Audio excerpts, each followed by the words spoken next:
Hello, I'm Nikki. And I'm Jess. She's the traumatized. And she's the abandoned. And welcome to our podcast. Where we talk about true crime, spooky things, and everything in between. Today, we are going to be talking about some cults. Cult stories. Cult stories? Cults? Yeah. Do we just want to jump right in? Fun fact of the day. I think our stories are going to be kind of lengthy this week. Yeah, so. this is going to be a lengthy one, guys. So buckle up. No. All the buckles, like get all of them. You're going to need multiple. But the fun fact of today is, and this is tying into Nikki's story. Did you know Australia is wider than the moon?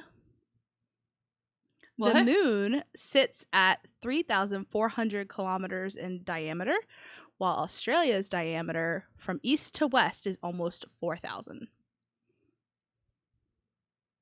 Wow. Right? I did not know that. But yeah, so because That's cool. you said your cult is in Australia, right? Yeah, shockingly, I didn't plan this, but last week's episode and this week's episode are both from Australia and both You from totally planned this. Victoria, Australia. So You that's absolutely planned this. Yeah, I did not. Just like you planned on hitting your mic. Yo, it's a new mic. You keep abusing it. Do. Sorry. Yeah, so we're gonna jump in. Before we do, though, a disclaimer.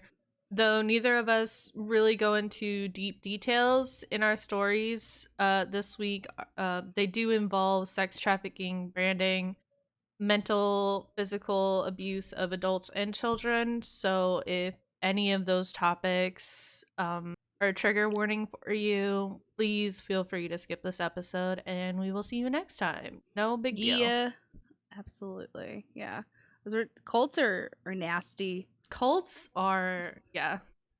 And they're scary because I know, at least in mine, like I could legitimately see myself falling for it. And it's scary. Yeah, that's why I kind of like how we have like our setup kind of going through like our topics, because like true crime and cults, they're like serious topics. So with like, you know, the other topics kind of sprinkled in, we're not constantly talking about these horrible, awful things all the time. Well, it's like when I went to try Law and Order SVU. I really liked that show, but it was all like, I didn't realize what SVU stood for until I was like a couple episodes in. I was like, damn, this is a lot. So I sprinkle it in, and I think that's kind of what we do with, like, we did Abandoned Places last week, and like I think we do a pretty good job of, like, I think we do. What do you guys think? No. Yeah, what do you guys think? Do you like what we're doing? I hope so. But no, I do. Because it also is like lighthearted. Like, I definitely felt like last week was a little more lighthearted than this week. I think this week's just gonna be like, buckle up. Get all the buckles. We're in for a ride. But yeah, cults are weirdly intriguing to me, because on one hand I'm like, how the hell can you let this happen to yourself? How do you really believe that? But on the other hand, I'm like, oh, well, this is how you believe that. I'm like, oh, I get it. This is terrifying. So what's your story about? My story is about the family. Ooh, okay. I've heard of it. I think I've seen a documentary. I haven't seen it. I've seen of it. So Anne Hamilton Byrne, an Australian yoga teacher, was one of the few female cult leaders. And was also one of the cruelest. Okay. All right. We're going in. All right. I'm ready. I'm buckled. Yep. We're good. So Anne Hamilton Byrne is actually not her original name. Anne was born Evelyn Grace Victoria Edwards on December 30th, 1921 in Sale, Victoria. Okay. She was one of 7 children, and I believe the oldest, and they grew up in poverty. Mm. Early on, her mother was diagnosed with schizophrenia and would jump between different mental hospitals, eventually dying. Yikes. And soon her father abandoned the family, and so she would be Okay. placed in an orphanage a few times during her childhood. Okay. And then there's not really other information until 1941 when she's 20 years old. Evelyn married her first husband, Lionel Harris, who was in the Air Force. And in 1943, Evelyn gave birth to their only child, a girl. Soon later, Harris applied to leave the Air Force, concerned about his wife's mental state. She seemed depressed and neglecting their child. Basically, it sounded like she had postpartum depression. Yikes. So he asked to be relieved of his duties to take care of his family. Did they actually allow him to do that? Nice. He became a car salesman. They moved to Sydney, but unfortunately in January 1955, Harris was killed in a car accident on his way home to meet a little boy they were about to adopt. Aww. And in this time, a single woman could not adopt on her own. So Evelyn's dreams of a big family was shattered. Yikes. Okay. This is my question when watching and like reading all of the papers. Like, where'd the child go? Their original child? Yeah. There's no information of where she went, what happened, if she just like grew up. That's like suspicious. That's weird. Like, That's so what crazy. happened to the child? I don't know if she had the child with her the whole time, but Right. there's a lot of holes in like 20-year holes in her her stories. Okay. So at this point she went and had plastic surgery and to completely change her face and changed her name. Thus Anne Hamilton was born. How much? I think all of it. I think all of it. Jesus. Oh my god. They don't even look the same. Wow. And she was a pretty girl, like on her own. Yeah. Really was. Yikes. So Anne, this new person, would teach yoga and meditation, and she dreamed of one day having a school where she could teach mental, physical, and spiritual control of the body. Okay. In 1960, Anne met Raynor Johnson at Queen's College in Melbourne. Johnson was the master of the college, basically the head person of the college. Okay. He was a distinguished physicist, one of the most talented ones. But when he arrived at the college, he was more interested in spiritualism or the world of spirits. Okay. When he met Anne, he bought what she was selling quite quickly.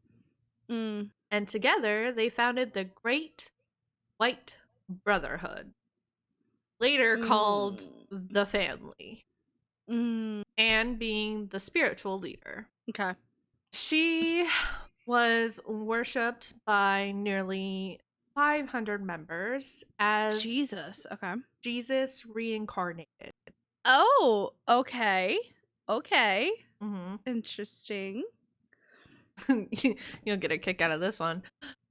Under the influence of LSD, Anne had a vision of a mission to adopt dozens of children so that she could save them from the upcoming apocalypse. That's a bad trip. That's what they call a bad trip, guys. They call a bad one. Oh Lord. Okay. Actually, a side note, they would talk about because I'll get into later who kind of like the story is really about. but they would talk about how they believed that they were preparing for the end of the world, and like they would come back and they were preparing to re-educate the world after the apocalypse. Okay. And one of the stories that one of the survivors recounted was they would be preparing themselves for UFOs to come pick them up Dude. and have the apocalypse and then drop them back off.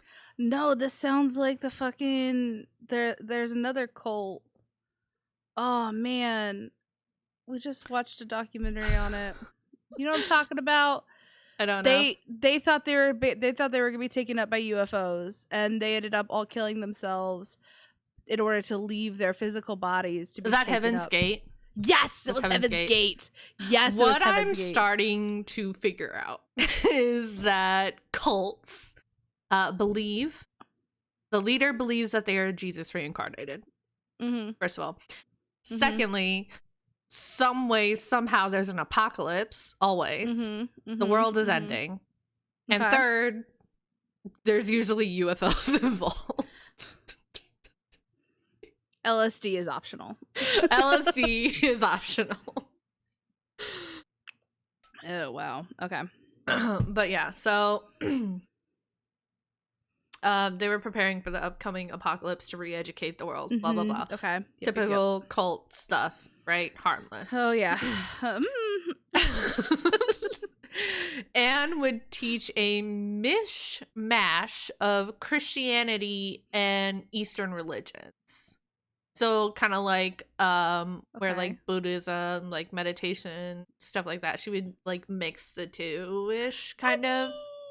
To be fair, it's probably not a bad idea to, experience different religions, cultures, see what everyone else is in. Yeah, so they would actually meet in like this giant hall that they had the cult had purchased, and the members would just be meditating in there for hours, and then Anne would come out and speak. Oh, okay. Anne had a phenomenal presence about her. She is just very enticing. Is that the word? Charismatic. They said her eyes could like look into your soul. And she would handpick her members from Melbourne's wealthy professional elite. So like doctors, solicitors, like anyone that you think you would need to run your own city is who she was recruiting. Yep. Okay. Anne would force followers to take LSD and other hallucinogens as part of initiation rites. So to kind of explain this, basically they were given LSD and like sent on a trip, like in their mind. And Anne would walk into the room with like a fog machine and they'd be like, "Oh my God, it's Jesus." I'm not joking. Yes. I mean, okay. I could see that. I could see how that would happen just because LSD, it's a hell of a drug. And like that would be their initiation, right? To be in the cult. She would use this tactic. She would also use this tactic to interrogate her members to get their secrets. Interesting, like a truth serum almost. Yep. That's exactly how she would use it. Interesting. Okay. And then she would use these secrets to break up marriages and create new ones. Oh, meddling bitch. Okay. One of the members, like former members, said, "I don't think there's a single marriage that made it out of the family." Oh, wow. Okay. There was basically one rule. You did absolutely everything Anne said. Guys, red flag. Come on. Flag. Like LSD, okay, fine, whatever, 'tis the season. But like blindly following your leader, you should never, no. Going back a little bit to the breaking up marriages and stuff. Well, that's also a red flag. Well, Anne wanted to choose a husband for herself. Okay. Obviously, a second husband. And Mm-hmm. Anne wanted Bill Byrne. A second husband, as in hers, because hers The first previously one died. died. Mhm. Okay, not like a secondary husband. Right, Gotcha. yeah, Okay. right. Cool. She wanted Bill. Oh, poor Bill. Bill Mm-hmm. had 4 children and a wife already. Oh. And his wife didn't want to give Bill up. Mm-hmm. So she stood up to Anne. Mm-hmm. And she ended up in New Haven. Mm-hmm. Would you like to know what New Haven is? Is it a place where people go to be happy? I mean, it's a private psychiatric hospital operated and owned by a member of the sect. Wow. Okay. Oh, yikes. And so they were married. Yay. In fact, if any member had tried to express their desire to leave or try to leave, they would end up in New Haven receiving shock treatment. Wow. Okay. That's terrifying. So, Anne had so much power over people, and she sucked money out of everyone. Basically, anything to do with the cult, you had to pay for. Anything. That's also something that I think is very common. Yeah. Mm-hmm. Her estimated wealth was about 50 million. Wow. All occurred from her followers. Wow. Okay. And they had like many properties. Like they had a property in England, they had a property in America, in New York, I think. They had a lot of property everywhere. Wow. Okay. So members lost their money, their property, and basically their minds by being in the family. Well, trying to leave the family. Yeah. Mm-hmm. This is the part. Oh boy. 'Cause we weren't there already. Because unfortunately, it gets worse from here. Oh no. Okay. We're ready. This is what just happened to the adult members of the family.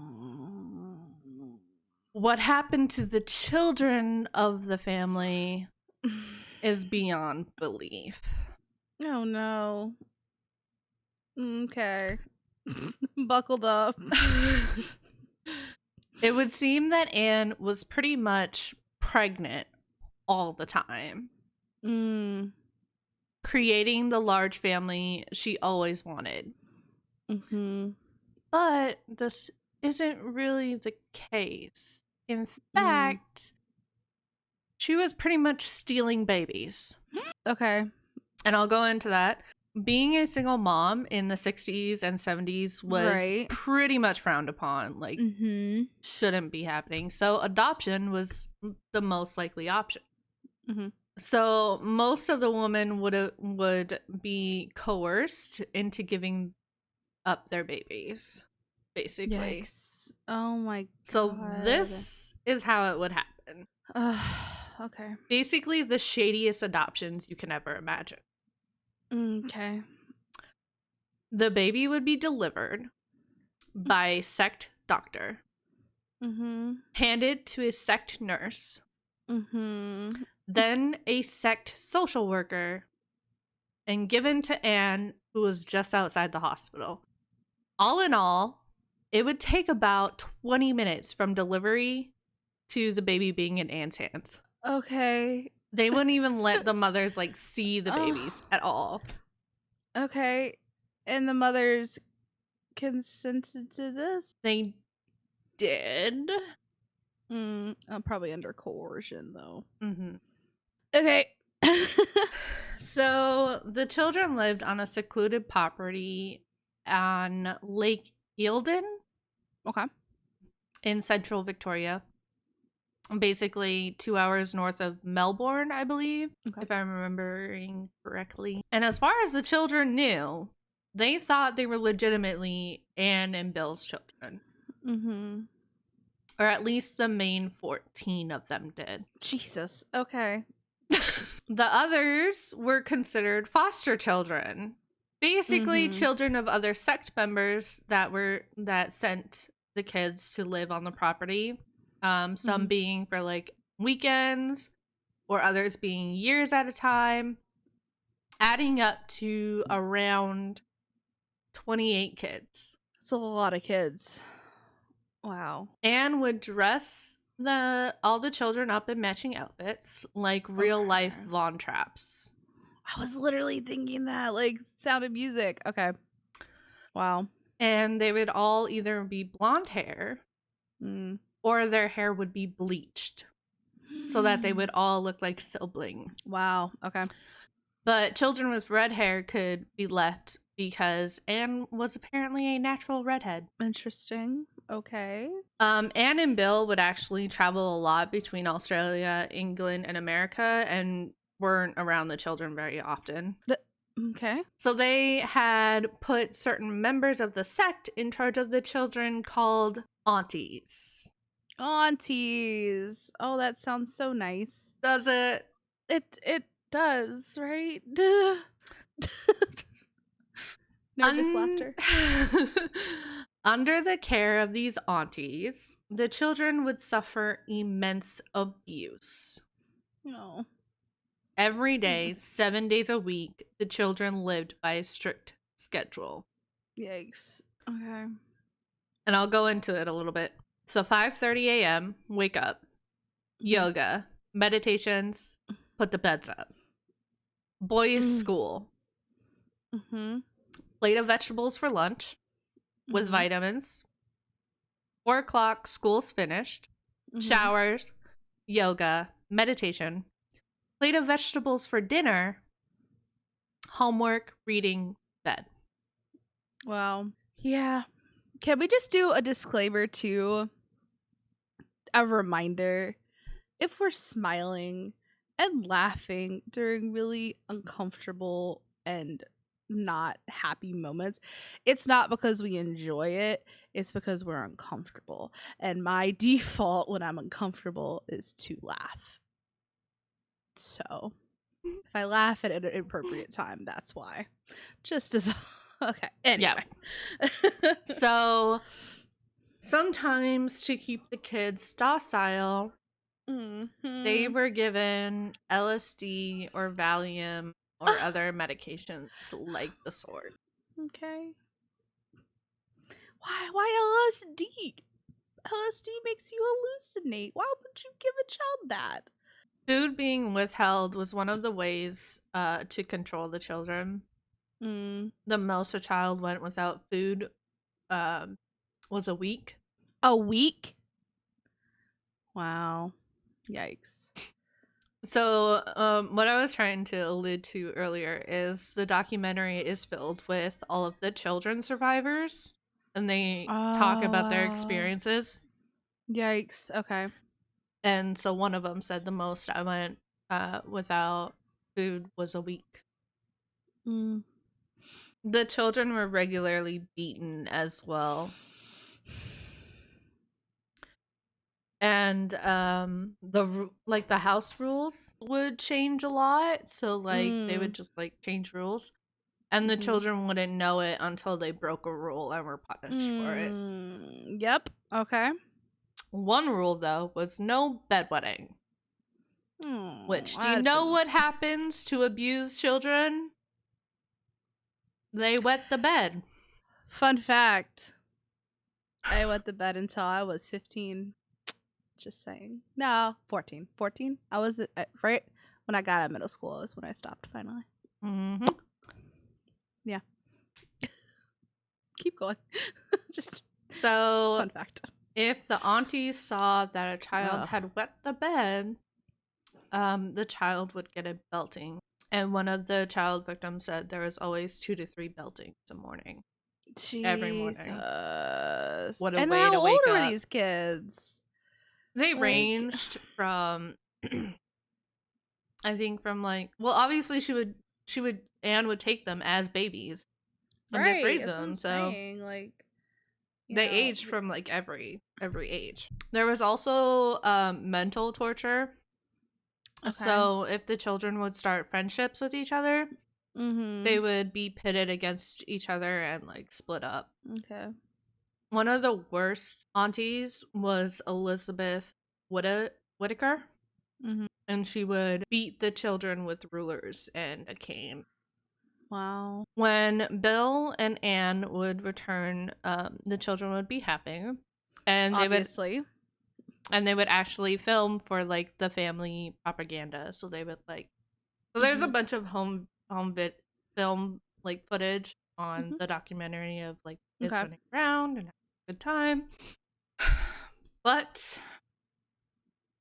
if you think that the beating stopped when Bill and Anne were around, you were sadly mistaken. I'm just sad. Oh. They would beat the children just as much or even worse. Mm. One of the children, well, they're not children now, obviously, they're grown. Right. But one of the survivors said that Bill had taken a belt and whipped one of the little girls with the buckle side until basically her clothes ripped open. It's bad. Ew, yuck. Okay. Also, when the kids turned 14, they would be forced to do the LSD initiation rite. 14, dude. Wow. Obviously, knowing that the abuse was wrong, Mm-hmm. one of the children escaped one night, jumping out of the window. Now, it's kind of confusing because in the documentary, the survivor says she escaped. She jumped out a window, slid down a tank, ran to the lake, and just ran along the lakeside till she came across another house, asking for them to call police. Pretty much all the written story, all the like not reports, but like written articles and stuff, said she was kicked out of the cult and then started to work with police to rescue the other children. But okay. Yeah, but like here's the thing. If you're being kicked out, but I don't know, that I feel like that kind of contradicts the other thing of like you can't fucking leave this cult or else you're going to be sent to a mental hospital. You know what I mean? Like so I don't know, I kind of want to think that she escaped because otherwise they would have it's literally coming from her mouth saying she jumped out of the window. Right. So then, because of this, the police did a raid to rescue the children in 1986. At the time, there were 6 children that they rescued from the house. Okay, that's not all of them. I think at this point, some of them were grown and stuff. Okay. Yeah, the initiation probably had taken place. Detective Lex D-Man. Dumbass. That's literally his name. It's LEXDEMAN. Lex D-Man. Okay, I'm here for it. He wrote a report basically to start an investigation. So there wasn't an investigation yet. And he basically wrote a report trying to convince the higher ups, hey, we should look into this cult, because that's what they are. They're a cult. Yeah, absolutely. Which began Operation Forest. Okay. And in this operation, they began interviewing all of the children. Okay. So the children would go into detail what they suffered through. Unfortunately, too much time had passed that they couldn't really charge anything for like the LSD. Also, after one of the police raids, they just burned everything, all the papers, all like everything. The cult did? Mm-hmm. Okay, the police did. The cult did. Got it. Okay. Yeah, and ordered them to just like burn, get rid of anything Fair. Fine. But the detectives that worked on the case wholeheartedly believed the kids about what they went through.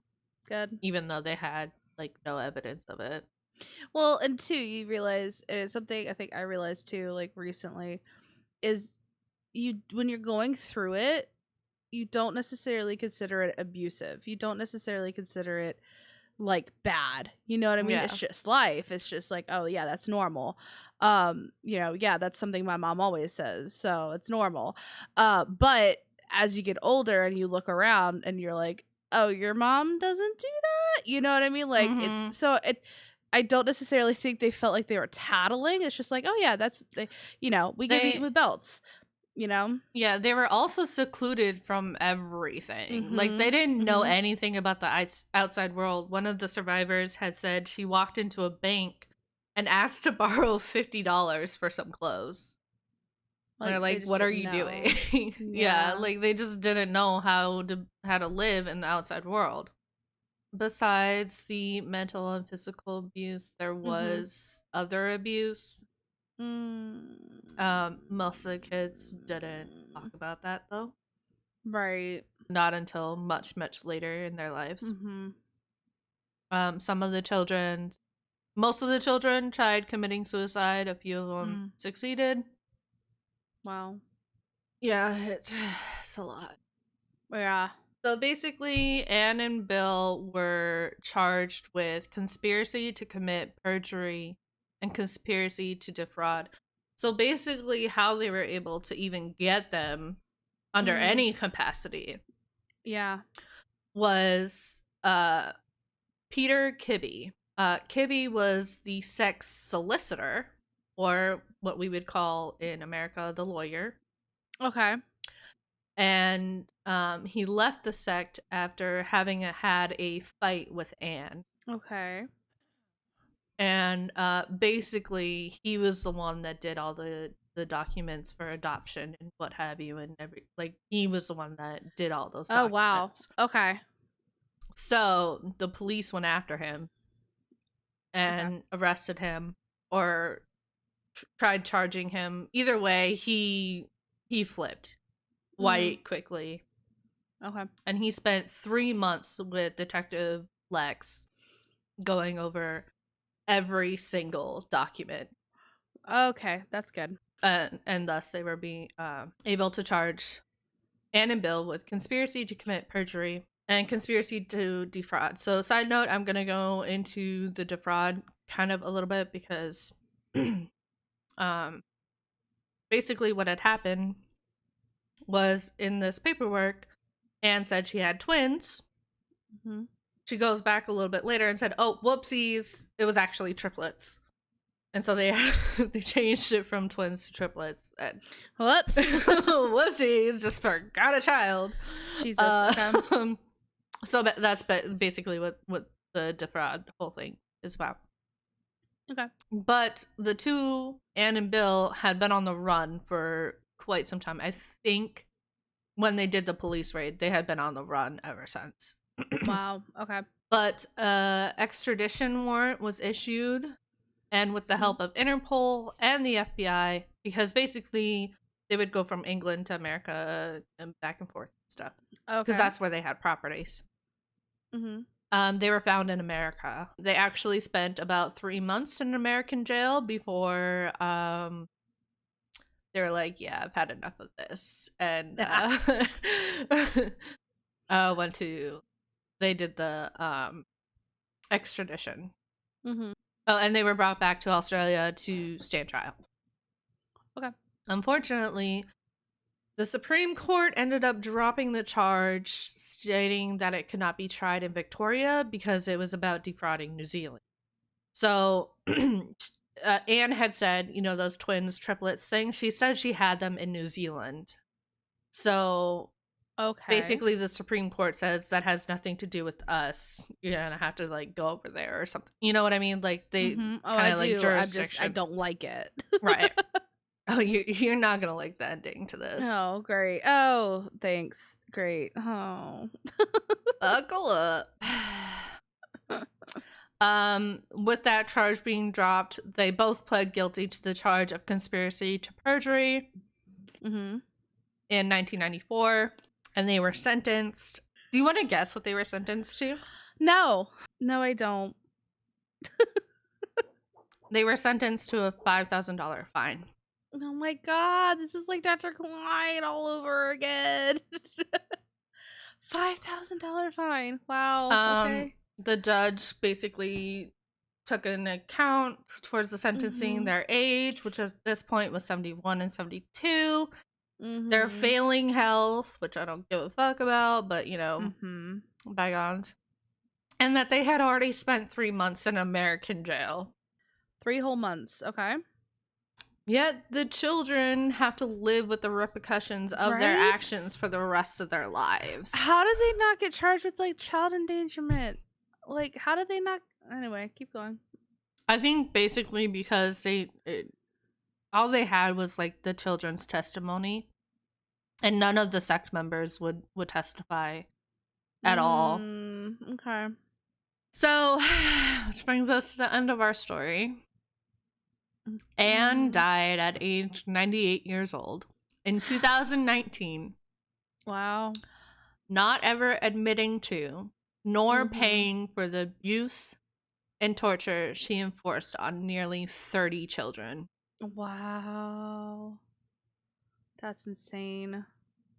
But yeah, so wow. Honestly, I got so much more than what I asked for when I started going into this dude, family. That's vomitous. Like, I was not expecting. That is vile. Yeah, I was not expecting to find what I found, and I was like, I have to tell this story. The fact that she got to die peacefully in her home. Well, she had dementia for like 12 years. So she got to forget about everything that she did to these poor kids on top of everything else. Oh my god. My words. I'm going to keep them to myself. Anyway. Wanna switch topics to a better one? I don't know if it's better. There are no children involved, so I guess there's that.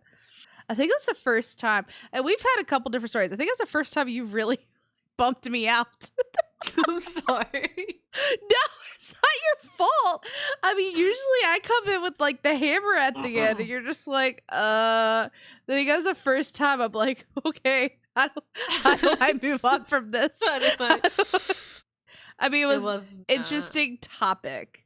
I think it definitely needs to be talked about. Yeah, I'd never heard of it. The children never got their justice, and it just sucks. I think that's what really sucks ass about it. Like, that's what really just gets me. It grinds my gears. All right, everybody, deep cleansing breath. Are you ready? Because we're going to go right into a shitty situation. So, in for 5 seconds, out for 5. All right, we better. I'm going to be talking about the NXIVM Cult. And I had actually never heard of this, which is crazy because I live, I wouldn't say very close to Albany, New York, but it's within driving distance. Like, it would be a good day trip. Close enough to where I probably should have heard of this. And I hadn't. And so I was like, wow, that's crazy. It's like right here. Again, I think we both like to find our information on documentaries and stuff like that. So there is a docuseries actually on HBO. 10 out of 10 would recommend. It's like a 7 episode series called The Vow on HBO. Would recommend. It is very dark. It is about this cult. I am literally scratching the surface on it. So if you guys are into that kind of thing, would just deep dive into that. The way they have it set up is beautiful. I'd like to point in, we use documentaries a lot because usually it's from like the primary source. Like the people who are involved in the situation are the ones talking. So we can kind of trust their information experiences. Yeah. I think one of the main people is Mark DeSantis. He's actually, I think, the first person you're introduced in the documentary. Why can't I say that word? He's one of the first people they introduce. And then Sarah Edmondson. And Mark and Sarah were like BFFs in this cult. So like I'll go into it a lot deeper, but like I guess the biggest question for me is like, why do you join a cult?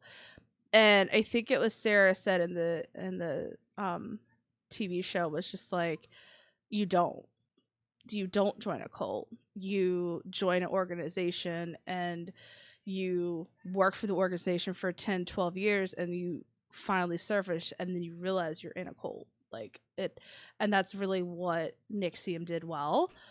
Mhm.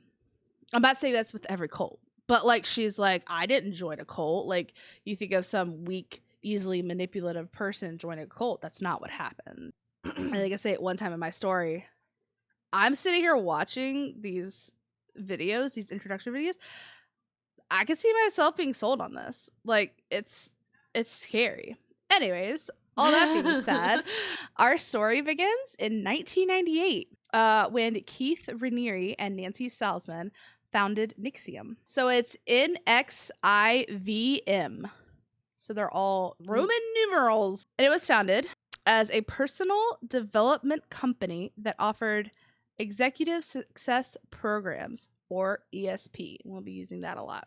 And a range of techniques for self-improvement. Raniere claimed, so Keith claimed that it's a methodology to have people optimize their experience and behavior. So I'm going to break down a little bit of what NXIVM did and what they taught. So NXIVM drew up for a 12-point mission statement, which participants recited during classes, pledging to purge themselves of all parasites and envy-based habits, and ethically control as much of the money, wealth, and resources of the world as possible within my success plan, and to most importantly, enroll others. Is this an NXIVM MLM? Also, MLMs are cults. Just saying. We're gonna get to that. NXIVM conducted intensives that were classes you could choose, and this is, I got this off the documentary because one of the participants shared it.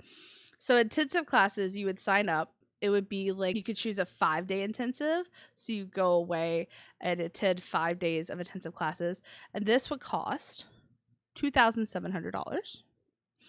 There was an 11-day intensive you could sign up for, which was $5,100. There was even a 16-day intensive course that was $7,650. And these prices were for the early registration discount. These days would consist of up to 12-hour courses. Classes were divided into modules. In one module, for instance, was what is self-esteem? In this, they were taught that self-esteem is a range of options you have in a given circumstance. People with high self-esteem see possibilities, but most of the time you can't see these options because of what they call your limiting beliefs, and that was in quotation marks. Another word they use to describe limiting beliefs is disintegrations. So those are things in life that keep you from reaching your full potential as a human being. For example, when you hear about somebody not being a morning person, well, that's just their limiting belief, keeping them from reaching their full potential. I was gonna say false. I will never be a morning person. I'm so not a morning person. I cannot even eat breakfast until like 2 or 3 hours have passed. Another example would be if you're like a photographer and you're scared of heights. So your limiting belief is like you have to stay on the ground in order to take good pictures. But if you can, where else would you be to take pictures? Flying through the air with the imaginary wings? Or you climb up and you get like above shots. You know what I mean? You could go on a tall building and take pictures. I didn't write this. I'm just that's what they qualified as like a limiting belief. Basically, your fears, your dislikes in life are limiting beliefs. Okay. Another module was called Dracula and His Ghouls, and this reportedly discussed psychopaths and their followers. Some other module titles included Best People, Perfect World, and The Heroic Struggle. So going back to ESP, that's teaching people to reach out to their full potential while slowly and imperceptibly stripping away everything that made them unique. They sold it as you would strip away your disintegrations, become whole, and you would become unified. But basically, they were telling people like the things that they didn't like, the things that scared them. You don't need those in your life. You need to reach your full potential and get rid of those. And this is where I'm like listening to some of these introduction videos. I really do. Like, I want to believe in what they're selling, like, to relieve yourself of your greatest fears and anxieties. Um, and people were doing these processes and they were working. Like, I think Mark stated in the documentary that he had a really bad fear. He would get extreme anxiety and panic attacks in traffic. He went through this ESP and he literally stopped having panic attacks. Like, it was weird. And people would see it and they would call it a breakthrough. And so people would see your breakthrough and they would want it. It was crazy. But by 2003, 3,700 people had taken part in ESP classes. So now we're going to break down NXIVM because basically it's like an umbrella company to 6 or 7 smaller companies. Some of these included Jeunesse, which is literally JNESS. This was a society aimed at women. Right. Basically like women in power, you know, promoting each other, helping each other.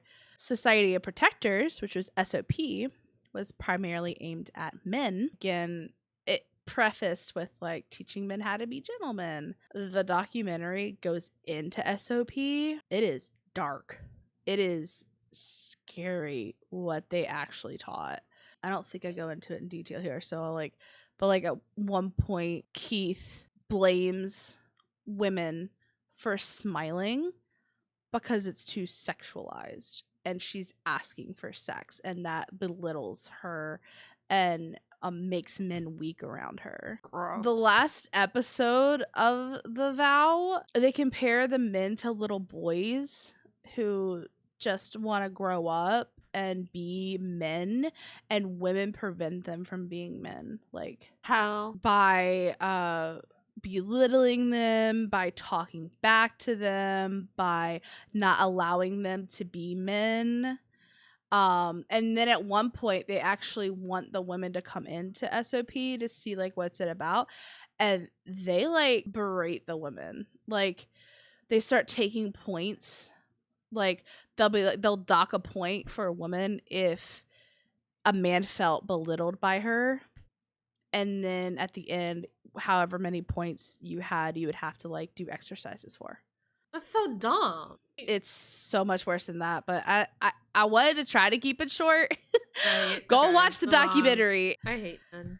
But to be fair, for the few that did leave, like Mark DeSantis, Sarah's husband they're so embarrassed. They're so infuriated and angry, and they get so visibly upset at themselves for allowing them to believe this. But it didn't happen overnight. Mark was Right. in it for 12 years. Like a conditioning thing. And he was like Keith's, one of the only men who was really close to Keith, who is the, you know, head honcho. Keith spent years grooming him. Right. And so at one point, Mark's wife, Bonnie, who we'll introduce a little later, I think, came and was like, "You realize what's going on here?" And Mark was like, "No, you're wrong. Keith would never do that." And Bonnie was like, Right. "He's doing it." And they almost ended up separating. Finally, Mark was like, "Oh shit, this is really happening." Again, everything, I don't go into their whole story. The Vow does. Mark ended up leaving with Bonnie and then started rescuing people out of the cult. Yeah. Because one woman stood up, and it was so scary for her, and she almost lost her husband. But looking back, I think all the men who have escaped are just like, fuck, like, it was so wrong, and they felt wrong doing it, but Keith was telling them to, and Keith had presented himself as this genius. He had like the highest IQ on record for Guinness Book of World Records.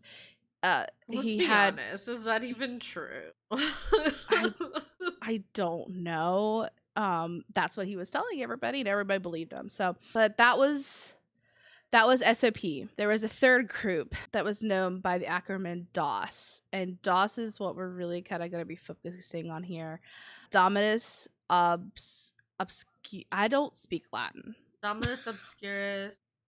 Sororium, I think. Sororium. Which in Latin loosely translate to master over slave.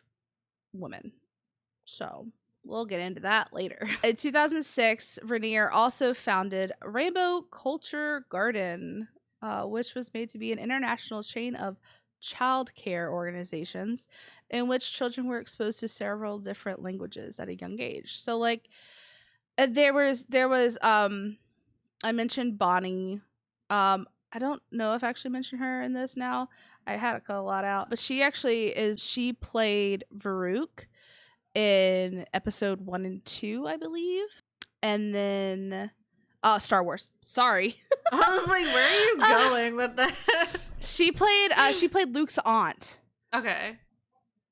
And actually in the new Obi-Wan too. She makes an appearance. So I'm glad to see her back out there. She was a famous actress, amazing musician. So she's the one that originally stood up to NXIVM. But she led one of the groups was like a meditation, yoga, exercise group. So like there were a lot of different groups that posed, and there weren't any red flags looking at it. Right. Until you really started looking at it. So, photographs of Keith and Nancy Salzman were displayed during classes, which would conclude with participants showing gratitude to the two leaders. So, Nancy Salzman was like his right hand. She actually technically owned the company. There was a little bit of strife with Keith. He had actually owned like a sketchy stocks company. For those of you who've seen Wolf on Wall Street, his company would buy penny stocks and would sell them and oversell them. And so he actually got indicted. So he had a really bad track record. So when he proposed to start a company, they were like, nah, fam. So Nancy actually started the company, but really Keith ran it. Okay. So in NXIVM, there was a rank system, and it was displayed through colored sashes, kind of similar to like colored belts in martial arts. Mm-hmm. So white sash was like a student level. Okay. The yellow was coach, orange was a proctor, and a green was a senior proctor. And you would go up the stripe path.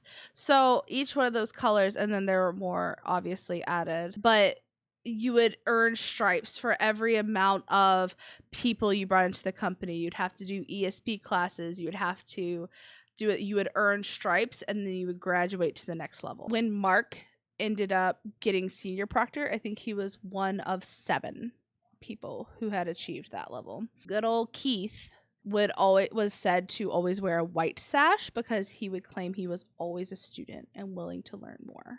Yeah. Right? That's just bleh. Ugh. But I could also see how people would buy into that. You know what I mean? Like, he's so humble. Mm-hmm. So I'm gonna go a little bit. So the Vow documentary on HBO mainly focuses on Mark and Sarah. Sarah Edmondson is actually a Canadian actress who had been an ESP participant since 2005. She stated that in her first intensive, she almost walked out. She said the matching tracksuits and the sashes seemed so silly. They were teaching you how to like shake hands. You had to say this. She was like not buying it. Right. And she went to Mark. So Mark's actually the one who brought Sarah in. Mm-hmm. She went to Mark and was like, what the fuck did you get me involved with? And that is a quote from the documentary. Mark convinced her to stay to day 3 because on day 3, he said, your life will change. It's life altering. Should have left first hour. A few years later, Sarah was one of the top recruiters of the company, and she said that the day that she earned her orange sash at achieving the class of proctor, she felt like that was the first thing in her life that she really earned, and she was so proud of it. So ESP really focused on EMs, which is exploration of meaning. And during those sessions, senior members would question participants as they delved into their childhood memories. So this is what Mark was going through when he said he was having horrible panic attacks. He would go through an EM. And one of his biggest things was like, it went away. And so he went back to Nancy and was just like, well, when is this going to come back? And her thing was, well, once they're gone, they don't come back. And everyone who experienced these EMs literally said it felt like they were high. It's kind of like that. It has to be like almost like a false sense of just like security, like knowing that your fears and everything are just gone. Mm-hmm. But that would feel high. That would feel like, an It'd instant. feel freeing, Mm-hmm. invigorating. Mm-hmm. And they would get addicted to it. So, NXIVM members also organized a Vanguard Week, which was an annual celebration of Keith's birthday. They would go. It was like an adult summer camp, and they loved it. They loved it. That's actually where Sarah met her husband. During NXIVM seminars, students would have to call Keith and Nancy Vanguard and Prefect, respectively. The Hollywood Reporter stated that Keith adopted the title from a 1981 video game Vanguard, in which the destruction of one's enemies increased one's own power. Ew. However, Keith said the reasoning for the titles is that, in karate, you would call the teacher master. So his definition of Vanguard was the leader of a philosophical movement. And Nancy's title, prefect, just meant the head of a school. Like prefect in Harry I Potter. don't believe that. I think he probably did get it from a video game. Right? It definitely sounds like Like that, yeah. So, like in the documentary, Nancy, who is an actress, and Mark was actually well known. He produced "What the Bleep Is Going On," which was like a really well known documentary. It actually won like a lot of awards and stuff. So they made it their mission to like bring in Hollywood, and there were like a lot Right. of Hollywood stars that were brought in. It's almost like Scientology. Hmm. So, Kristen Kruick, who I don't know, do you ever watch Smallville? Yes. No, but I know who you're talking about. Okay, so she played Lana in Smallville. She became involved with NXIVM in 2006, and then Nancy and her daughter Lauren, who at the time was a junior NXIVM leader, then went to Vancouver to recruit Allison Mack, who starred in Smallville, who played Chloe. Allison Mack is a very important name to remember. Lauren then bonded with Allison, and also known as Allie, and the two women eventually became Bernier's inner circle and his sexual partners. Kristen, however, left NXIVM in 2013. Allison became an enthusiastic member for NXIVM, persuading her parents to take the course. She fucking dove head first. After wrapping up production of Smallville in 2011, moved to Clifton Park, New York, to be near NXIVM's home base in Albany. Something interesting I found is the World Ethical Foundation's consortium, which was an organization co-founded by Keith and Nancy. Keith and the Brofman sisters. So the Brofman sisters were like the main contributors to the organization. They had a lot of money. They had the money backing them. They sponsored the Dalai Lama to visit Albany. Wow. In 2009. Okay. Well, the visit was initially canceled by the Dalai Lama owing to the negative press that was starting to surface, but was rescheduled after Keith. Yeah. It was rescheduled after Keith and his team went to him and convinced him that all the bad press was fake. I do believe.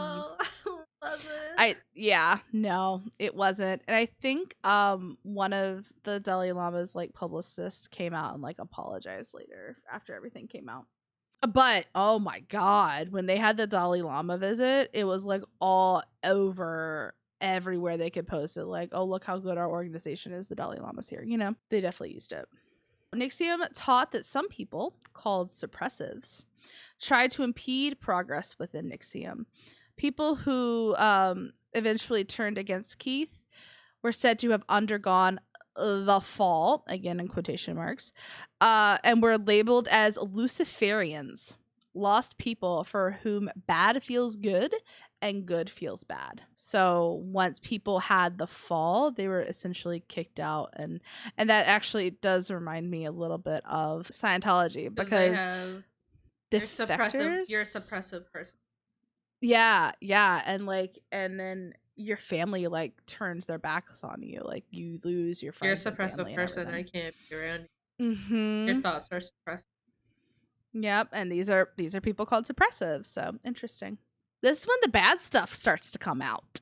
Now, NXIVM has been described as a pyramid scheme, a sex trafficking operation, a cult, and a sex cult. In 2010, in a Times Union article, former NXIVM coaches characterized the students as prey for Keith's sexual or gambling-related proclivities. Kristen Keefe, who was a longtime partner of Keith and actually mother of his child, ended up leaving the group in 2014 and called Keith dangerous, saying all the worst things you know about NXIVM are true.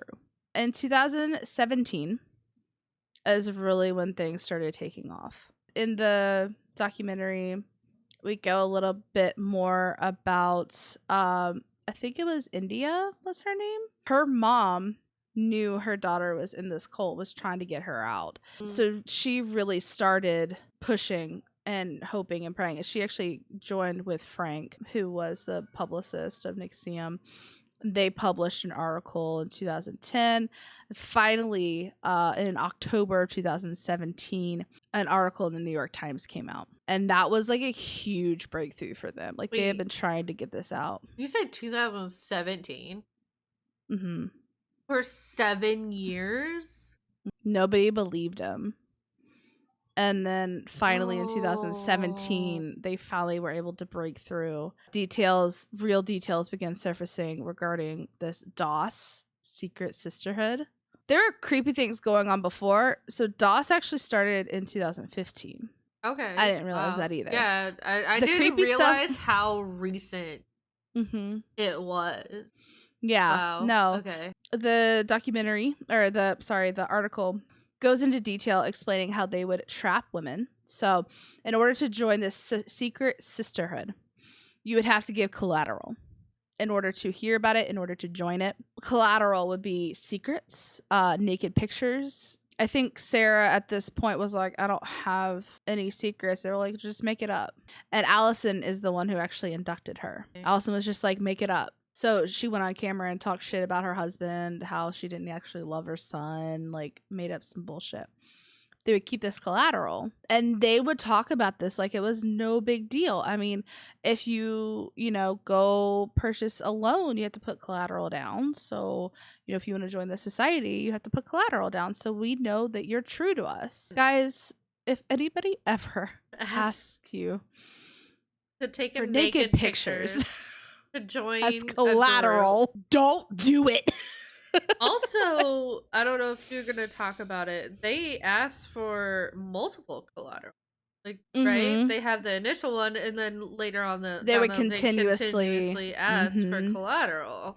It's like, yep, it was a continuous show of faith. After you had the collateral, they would slowly start introducing master-slave relationships. And so what they would do is they would have to report in, good morning, master, or may I go to bed now, master.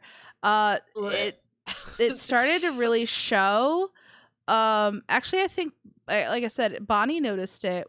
Women were really starting to lose weight. It ended up breaking down to where they were having their food and weight checked. They would have to message their master, be like, master, may I have this? Master, may I have this? Master, I worked out for this long. Right. And they could only have like a certain amount, if I remember correctly, right? Yeah, measured out. They were only allowed a certain amount of calories. They would have to take pictures of the food and send it. And they genuinely just thought this was okay. I think they were extremely manipulated.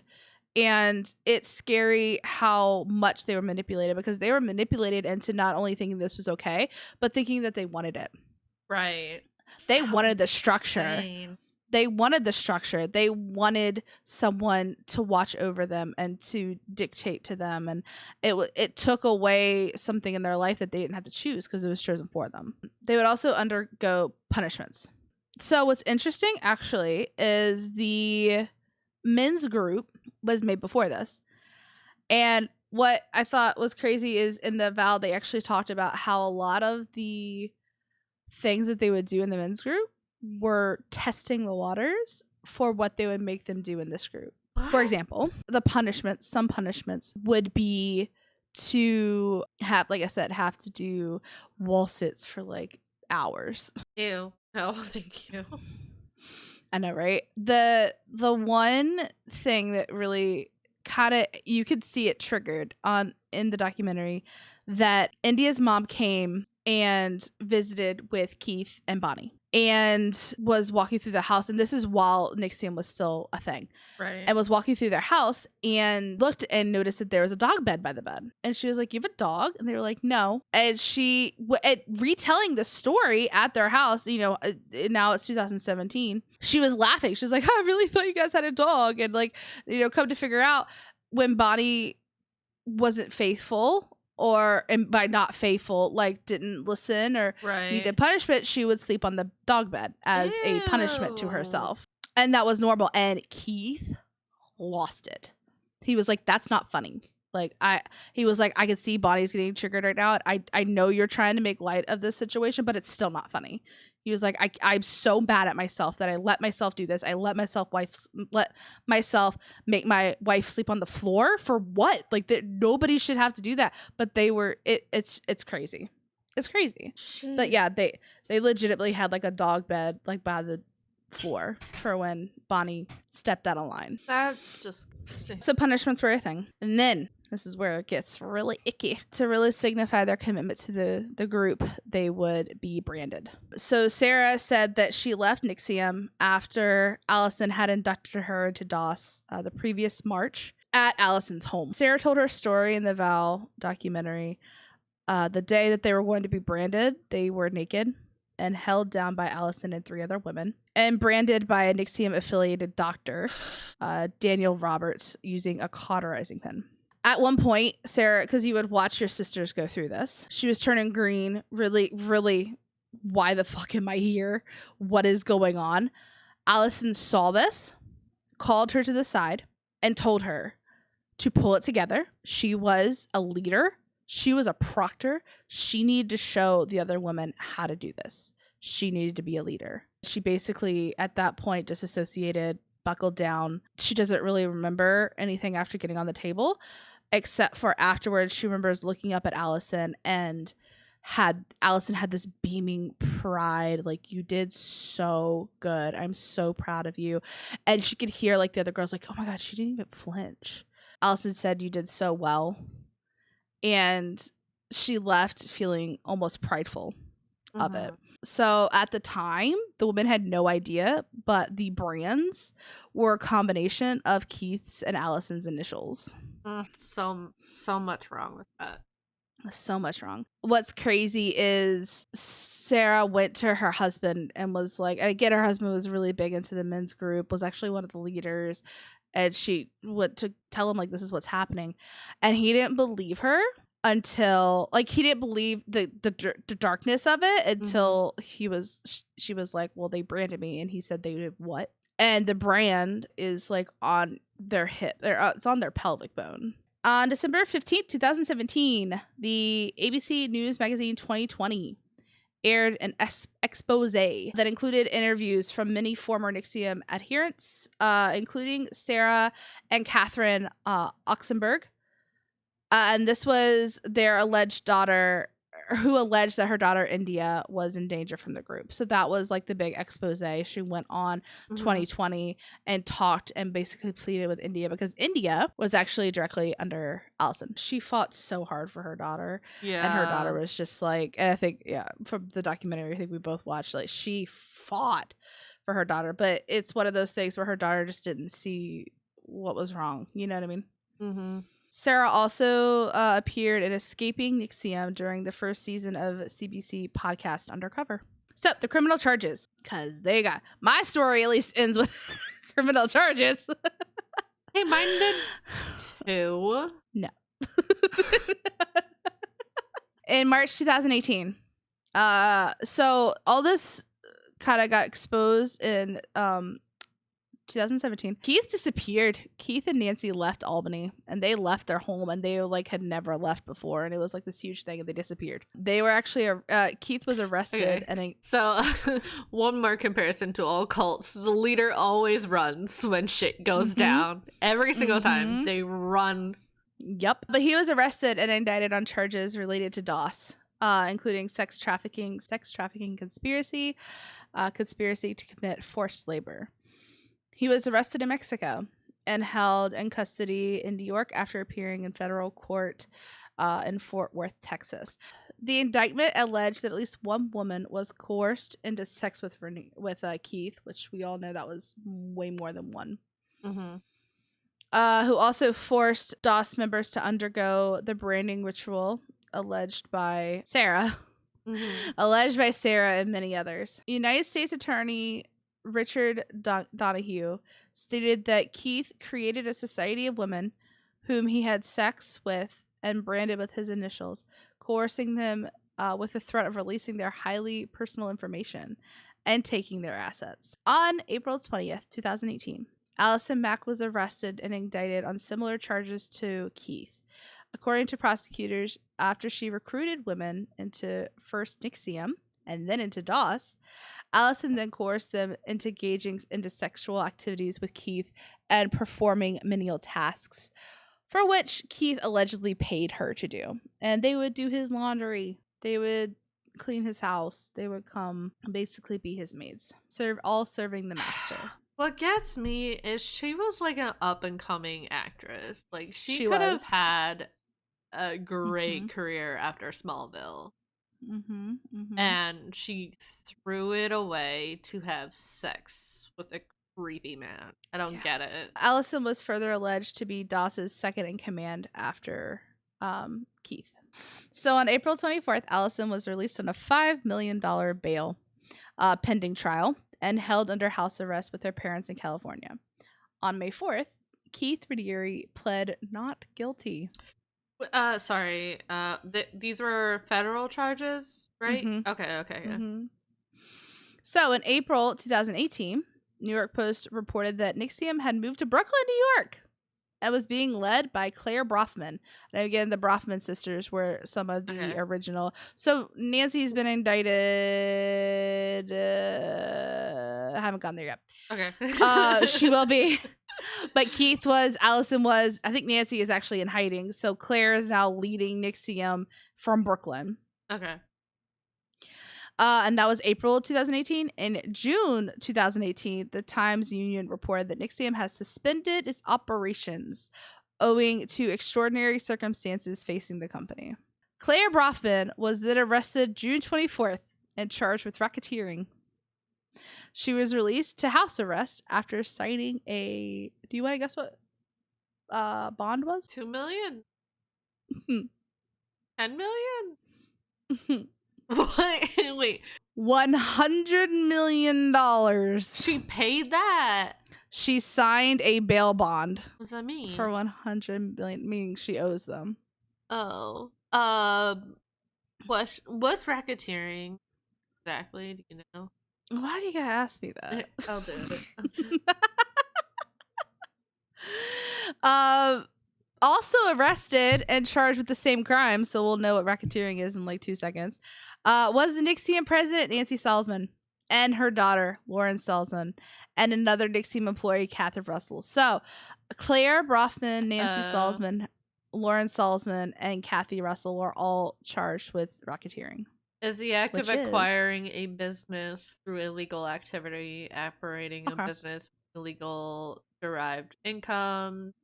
So, theoretically, it was Keith and Allison who were running DOS. DOS was the sex trafficking. That's right. What. So Nancy. So the people outside of the NXIVM leaders were still charged with racketeering because they were getting dirty money. So I wonder if because obviously all the members had to pay for everything. So were they not reporting that stuff? Were they saying that they were not? So. It was nonprofit. I think they were saying they were a nonprofit. Oh, okay. On March of 2019, Nancy Salzman pleaded guilty for a charge of racketeering, criminal conspiracy. She agreed as a nominal owner to not contest forfeiture of NXIVM-related assets, and that included real estate, as well as corporations that owned the Keith Raniere and NXIVM trademark and patent portfolio. portfolio. Jesus. The same day as Nancy's plea, court unsealed a second and final superseding indictment against Keith and his co-defendants, adding the charge that Keith produced and kept sexual... Oh, I lied. I forgot about this. Keith produced and kept child sexual abuse material of a girl who was 15 at the time. I forgot about that. So he's not only is he a perv, he's a disgusting perv. Yep. Got it. Later, March 2018, Lauren Salzman pleaded guilty to racketeering and racketeering conspiracy. She later testified against Keith and then received leniency for testifying against him. On April 8th, 2018, Allison Mack pleaded guilty to racketeering and racketeering conspiracy. The federal trial of Keith Raniere began on March 7th. Wait, 2019. so Allison did get charged with any of the sexual thing? No, not according to my thing. Okay. Because I think they were able to plead her being manipulated by Keith. I have mixed feelings on that. Like, I think she was manipulated to a point, but 100%. at a point, I think she flipped. And she was working with Keith rather than for him. Yeah. The federal trial of Keith Raniere began on May 7th, 2018. On June 19th, 2019, the jury had convicted him on all counts. Following the conviction of Keith, members of the defunct organization split, with many speaking out against its leader and the organization. However, a small number of former NXIVM members continue to support and protest his innocence. On October 27th, 2020, federal judge Nicholas Garafutis sentenced Keith to a prison term of 120 years in prison and fined him $1.7 million. January 2021, 127 years. 120 years 120 of prison and fined him $1.75 million. So he was transferred from Metropolitan Detention Center in Brooklyn, where he began to serve his 120 years. And then he ended up permanently being transferred to United States Penitentiary in Tucson. The facility in Arizona is noted as the sole facility in federal prison system that is both specifically designed for sex offenders and also a maximum security level. So he's not happy there. Yeah. And we're glad. Yeah. So. NXIVM, and like I said, I left so much out because that's so like you're talking. That was I think it was like a 20 on top of it. It was like a 20-year span, and you don't understand how much I cut out. Yeah, it both fascinates me and humbles me to watch them because it's so easy for us to read about it and be like, oh, red flag, hello, like even like with NXIVM, it was all about like self-help. Like you just want to feel better. You want therapy. It's basically what it was, and it turned into something so much worse. I think that was one of the humblest things that I was watching the Vow. At first, I was like, I could buy that. I could buy what you're selling. I could pick up what you're laying down. And then like 2, 3, 4 episodes in, you start to hear the manipulation under it. The sinister, like, well, that's just, oh, you're doubting what we're teaching you? That's just a disintegration. You need to go to an EM. You need to take a class. And you start to hear it, and it's just like, thank God Bonnie, like I said, stood up. And throughout the series, people are like, thank God for you, because if she hadn't gotten out, I think Mark wouldn't have gotten out, and if Mark wouldn't have gotten out, Nancy, Sarah wouldn't have gotten out. You know what I mean? I feel like she was like the turning stone or whatever it's called. Yeah, for sure. And like I said, Sarah was one of the top recruiters, and I think both her and Keith, because Keith ended up bringing Sarah in, they each felt such an obligation and such a drive to save the people that they had brought into the organization. You mean Mark? You said. God damn it! We should not record 2 podcasts on the same day. No. But we shouldn't. needed to because you're coming to visit and it's gonna be fun. And It's gonna be such a good reason. another little tidbit I wanted to throw in there. I would have been like right along with you, be like, oh, that sounds great, and then they'd be like, oh, but you had to recruit people. I'd be like, see, that's where you lost me. 'Cause I don't like people, and I don't like talking to people. So like, bye. But Skeeter, that's just a limiting belief. You can get past that. People are awful. I don't like them. But I like you guys that listen to us. Right, obviously we like you guys. Obviously. But people in general are just terrifying. Anyways, guys, that's it for our episode. It was do you want to do it? It was a rough one. But This was a rough one. I am definitely feeling my ailment. Sickness. Thanks for hanging in with us, guys. It's gonna be great. If you enjoy this podcast, which I really hope you do, if this is your first time tuning in, watch the last episode. It was great. Not saying this episode wasn't great. That one's a little bit lighter on subjects. It was darker. This episode's darker, and we're tired. So, but guys, please don't forget to follow the podcast. Leave a review, a nice one, por favor, because I need some uplifting. Also, my cat just walked over my keyboard, and I got very scared because of my power off button. Anyways, if you're watching on this YouTube, hi, hello. Please like and subscribe. You can find us on Twitter, Instagram, and TikTok. Our username is @TTATA podcast. Thanks for listening, guys. We appreciate you. So yeah, next week we're covering urban legends and cryptids. That's exciting. And we're gonna leave you with this inspirational quote. Wow, this one does not reflect the episode at all, but maybe it's a lighter note, okay? It's okay, so do not allow people to dim your shine because they are blinded. Tell them to put on some sunglasses, from Lady Gaga. Oh my god, the queen herself. I love that. Yes. Alright, but thanks for hanging out with us, guys. Okay, bye! Bye, guys!